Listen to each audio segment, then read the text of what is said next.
Witam Państwa bardzo serdecznie. W moim dzisiejszym filmie opowiem Państwu o politycznych mordach w międzywojennej Polsce. Ich sprawcami byli zarówno polityczni fanatycy, jak i wyszkoleni zbrodniarze. Te zbrodnie były nawet stałym elementem życia politycznego II Rzeczpospolitej. A złotymi patronami kanału są pani Ewa Szemraj i pan Andrzej Maciejewski z Alaski, a także pan Maciej Ordon z Chicago.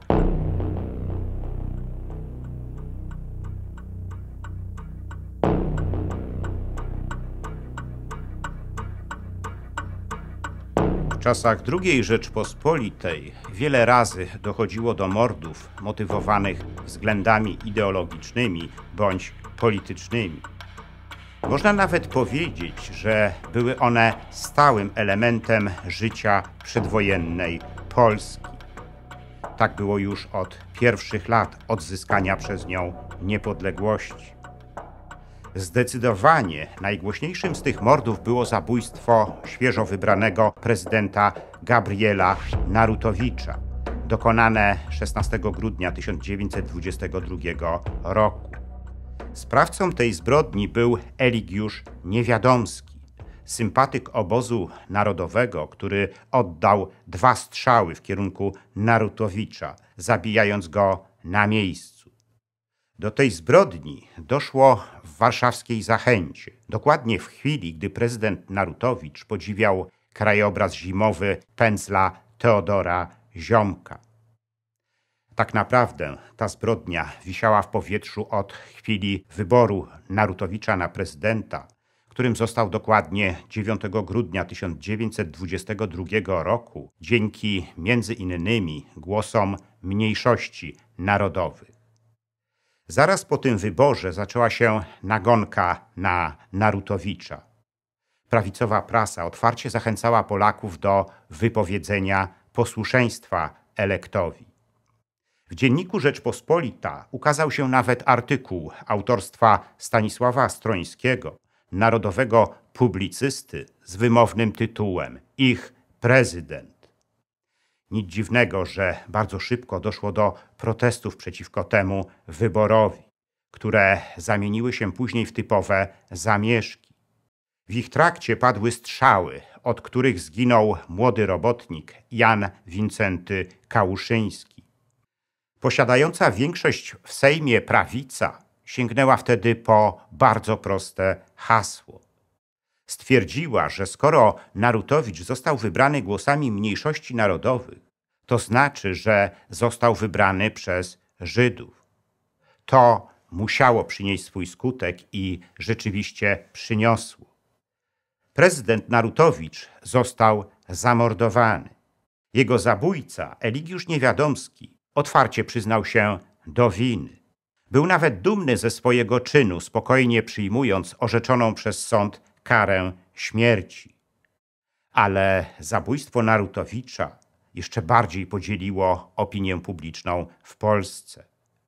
To również musiało przynieść skutki i rzeczywiście przyniosło. Zaledwie rok po zabójstwie Narutowicza doszło do kolejnej zbrodni motywowanej względami politycznymi.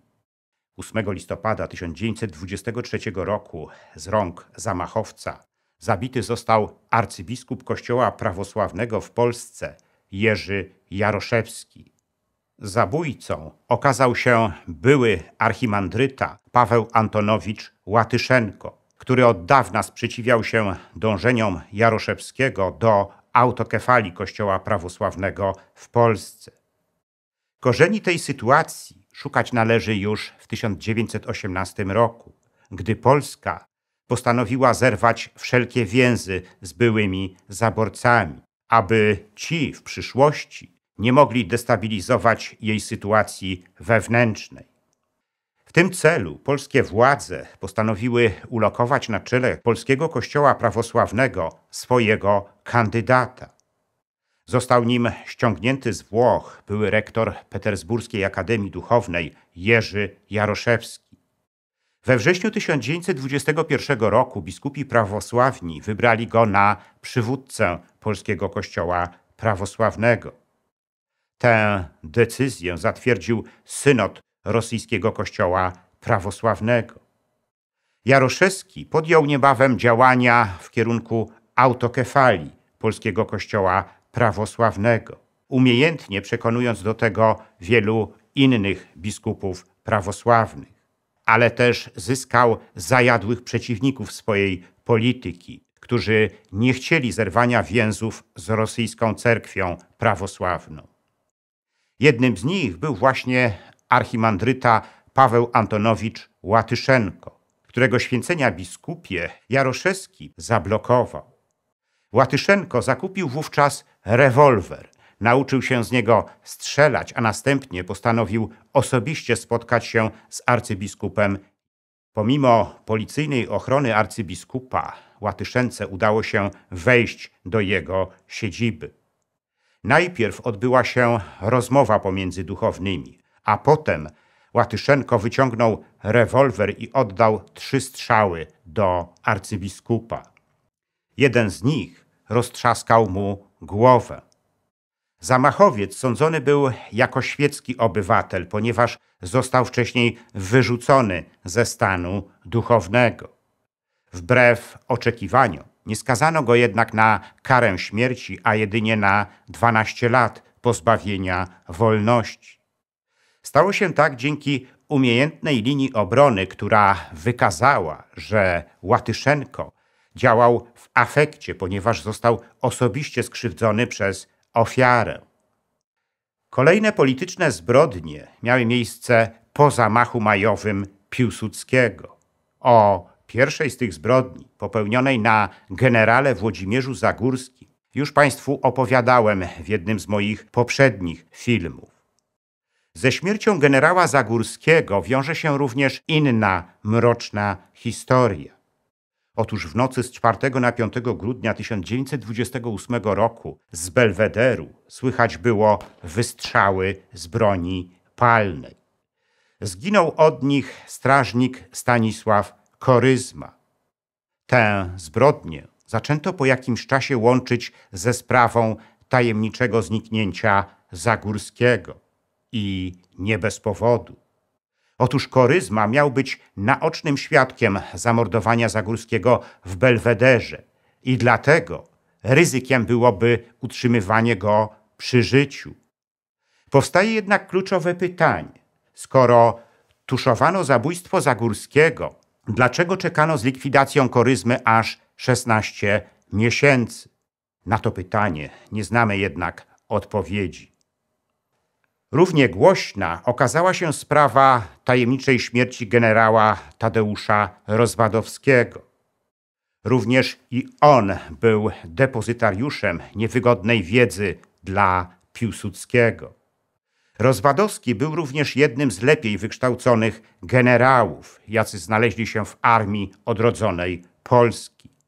Ukończył Wojskową Akademię Techniczną w Wiedniu i prestiżową Wiedeńską Szkołę Wojenną.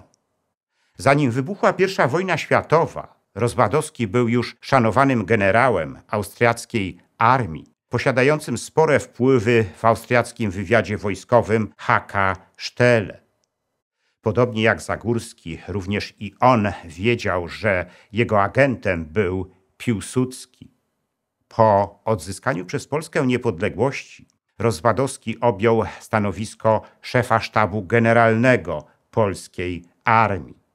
Tak naprawdę to on stworzył od podstaw jej struktury. To Rozwadowski był autorem zwycięstwa nad bolszewikami pod Warszawą w sierpniu 1920 roku, która to bitwa przeszła do historii jako cud nad Wisłą. W maju 1926 roku Rozwadowski stanął na czele oddziałów wiernych rządowi. Po przejęciu władzy przez Piłsudczyków Rozwadowski wylądował w więzieniu w Wilnie. W trakcie pobytu w nim z pełnego wigoru 60-latka Rozwadowski stał się podupadłym na zdrowiu staruszkiem. Dlaczego tak się stało? Tego również do końca nie wiemy. Jedna z wersji mówi, że wpływ na jego zdrowie miało to, że cela, w której siedział, została pomalowana farbą z arszenikiem, który miał zły wpływ na jego zdrowie. W maju 1927 roku Rozwadowski opuścił wileńskie więzienie i zapadł na nieznaną chorobę. Zmarł 18 października 1928 roku w lecznicy przy ulicy Chorzej w Warszawie w wieku zaledwie 62 lat. Sanacyjne władze nie zgodziły się na dokonanie sekcji zwłok generała, której domagała się jego rodzina. Zachowały się jednak relacje lekarzy, którzy zajmowali się Rozwadowskim. Nie ulegało dla nich wątpliwości, że generał został otruty. Czy podobnie jak miało to miejsce w przypadku Zagórskiego, również i za śmiercią Rozwadowskiego stali ludzie z najbliższego otoczenia Piłsudskiego? Wiele na to wskazuje, chociaż twardych dowodów na to nie mamy. Do kolejnej głośnej zbrodni, motywowanej względami politycznymi i ideologicznymi, doszło 29 sierpnia 1931 roku. Dokonali jej ukraińscy nacjonaliści na pośle Tadeuszu Hołówce. Był on blisko związany z Piłsudskim, którego poznał jeszcze w latach 1909-1912, kiedy studiował w Petersburgu. Od tamtej pory Hołówko był wiernym wyznawcą kultu marszałka. Jego kariera polityczna zaczęła się jednak dopiero po zamachu majowym. Hołówko współtworzył sanacyjny, bezpartyjny blok współpracy z rządem, z list którego w 1930 roku został posłem i przewodniczącym jego klubu poselskiego. Dał się wówczas poznać jako zwolennik dialogu z Ukraińcami, ale to całkowicie kolidowało z dążeniami ukraińskich nacjonalistów, zarzucających polskiemu rządowi, że brutalnie rozprawia się z zamieszkałą w Polsce mniejszością ukraińską. Pod koniec sierpnia 1931 roku Hołówko udał się na urlop do Truskawca na Kresach, popularnego wówczas w Polsce kurortu. Tam zamieszkał w pensjonacie prowadzonym przez grekokatolickie siostry bazylianki.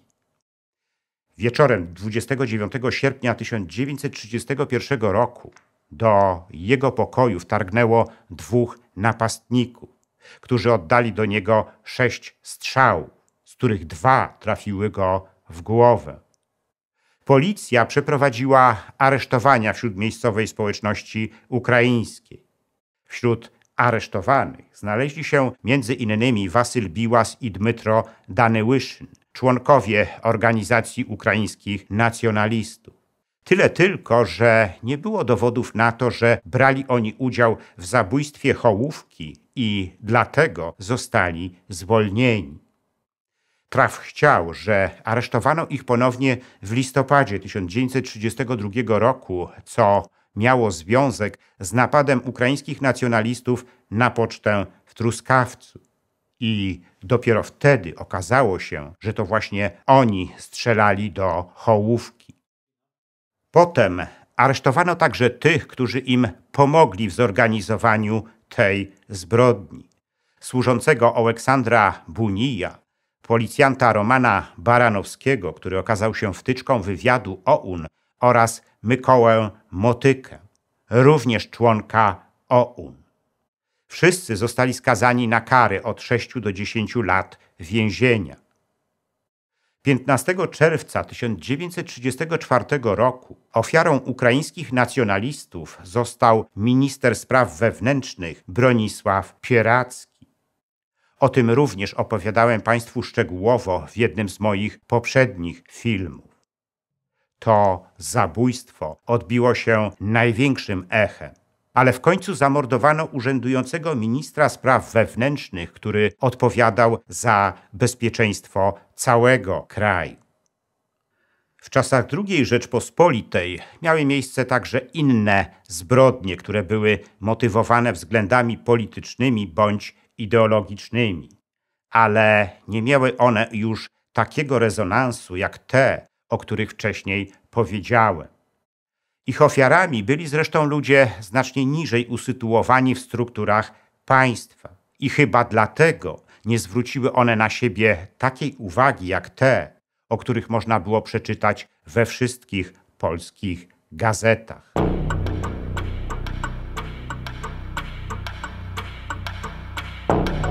W moim następnym filmie opowiem Państwu o tym, jak Sowieci walczyli z Armią Krajową. Odpowiem na pytanie, dlaczego Armia Krajowa była takim zagrożeniem dla Stalina. Dowiecie się, w jaki sposób Stalin postanowił ją unicestwić i jak wiele sił musiał zaangażować, aby ten cel osiągnąć. Ten film zatytułowałem „Jak Stalin zniszczył Armię Krajową”. Gorąco zapraszam do oglądania.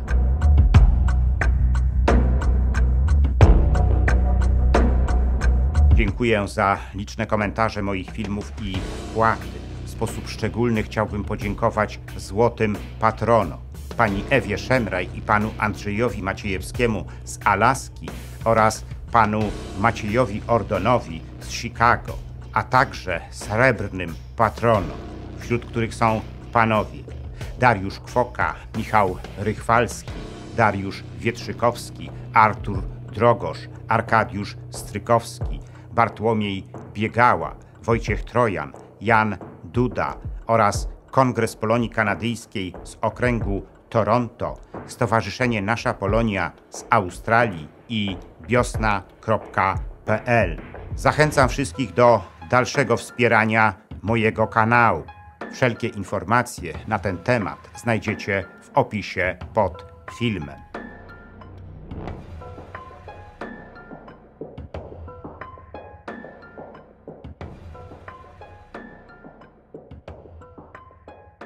Jeśli podobał się Wam mój film, udostępnijcie go znajomym, dajcie łapkę w górę i kliknijcie subskrybuj.